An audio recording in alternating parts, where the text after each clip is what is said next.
আপনার জীবনে এমন একটা সময় ছিল যখন আপনি টাকা আয় করতে চেয়েছেন এবং আপনি তা পেরেছেন। আপনি সফলতা চেয়েছেন এবং আপনি তা পেয়েছেন।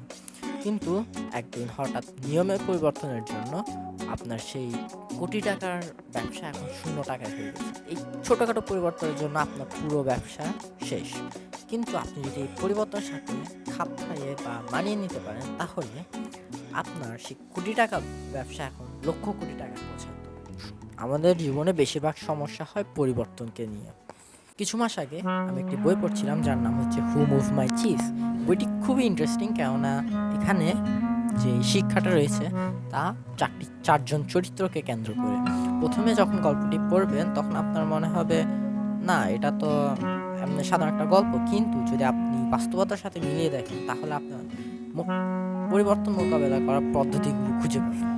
প্রথমে বলি লেখকের ব্যাপারে। লেখক হচ্ছেন ডক্টর স্পেন্সার জনসন, যার যার এই বইটি প্রায় ২৮ কোটির উপর বিক্রি হয়েছে এবং বুঝতেই পারছেন অনেককে সহায়তাও করেছে এটা পরিবর্তন মোকাবেলা করার জন্য।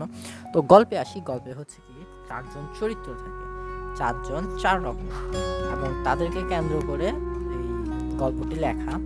এই গল্পে আমাদের যেভাবে খাদ্য, বস্ত্র, বাসস্থান, শিক্ষা, চিকিৎসা, নিরাপত্তা লাগে বেঁচে থাকার জন্য, এই চারজন চরিত্রকে বেঁচে থাকতে হলে পনির লাগে।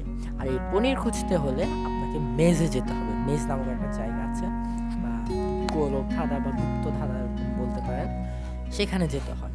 তো একদিন তার একটা বিশাল পনিরের স্থান পেল, যেখানে অনেক অনেক পনির আছে এবং ওরা সেখানে প্রত্যেক দিন গিয়ে খেত।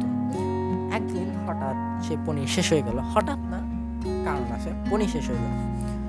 এখন এই চারজন ব্যক্তি কিভাবে যে পনির শেষ হয়ে যাওয়াকে সাথে মানিয়ে নেয়, এই হঠাৎ পরিবর্তন, খাবার নেই, কিভাবে বেঁচে থাকবে এটার সাথে মানিয়ে নেয়, সেটার উপরই এই গল্পটি তৈরি হয়েছে।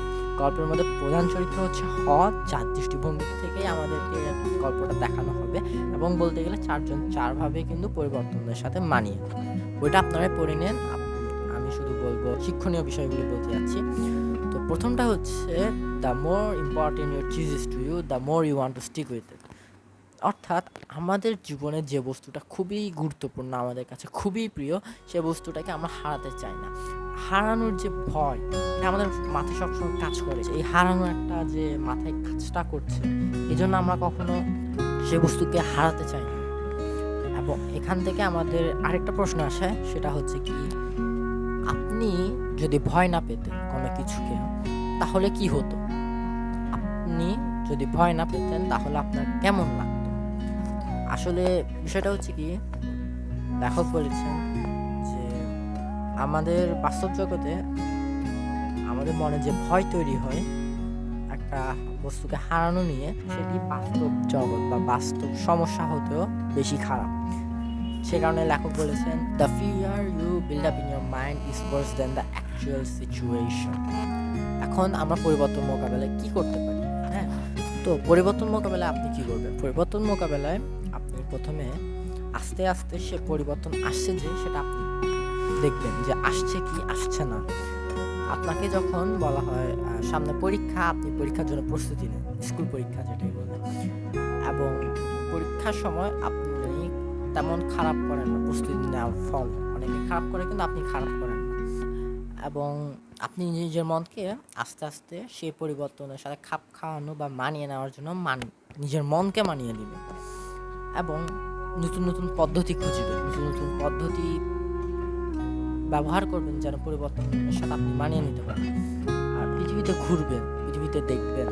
লেখক বলেছেন, it is safer to search in a maze than living in a cheeseless situation.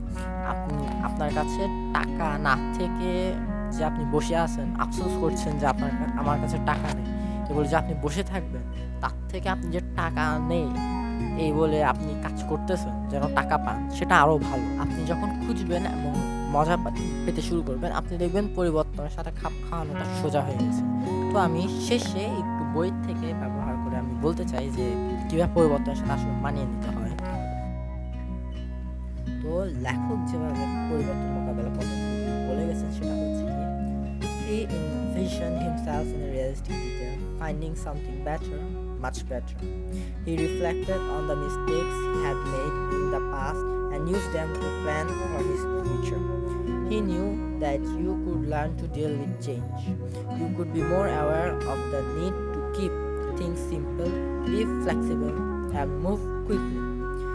Did not need to overcomplicate matters or confuse yourself with fearful beliefs. You could notice when the little change began so that you would be better prepared for the big change that might be coming.